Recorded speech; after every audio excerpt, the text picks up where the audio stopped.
Pâques, à l'heure du Covid-19, le retour. En Espagne, les processions religieuses n'auront pas lieu, la population devant obéir aux restrictions sanitaires.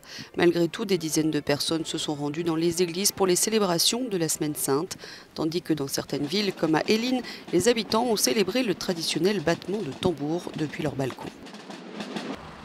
Au Portugal, la police surveille la circulation à la sortie de Lisbonne. De nombreuses familles passent traditionnellement ce long week-end de Pâques dans d'autres villes pour la fête chrétienne. Mais cette année encore, seules les personnes ayant une justification claire sont autorisées à quitter leur zone d'habitation.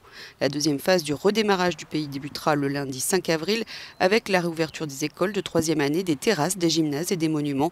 Pour l'instant, le pays ne signale que quelques centaines de contaminations par jour. En Lituanie, la police et la sécurité des transports ont commencé à effectuer des contrôles plus stricts des attestations des passagers voyageant en train et en bus. Ces contrôles plus fréquents dureront jusqu'au 6 avril après les fêtes de Pâques. Les voyages longue distance ne sont autorisés que pour le travail, la perte d'un proche ou se rendre dans sa résidence secondaire.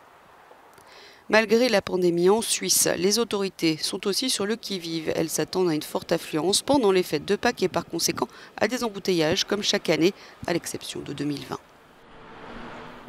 En Autriche, le long week-end de Pâques fait l'objet de nouvelles restrictions. Elles sont en place depuis hier et dureront jusqu'au 11 avril dans les trois provinces de Vienne, de la Basse-Autriche et du Burgenland. À quelques exceptions près, les Autrichiens ne sont pas autorisés à sortir de chez eux, comme pendant le premier confinement dur du printemps dernier en France. Les autorités slovènes et croates ont de leur côté renforcé les mesures sanitaires depuis hier, après une augmentation du nombre de personnes contaminées par le coronavirus.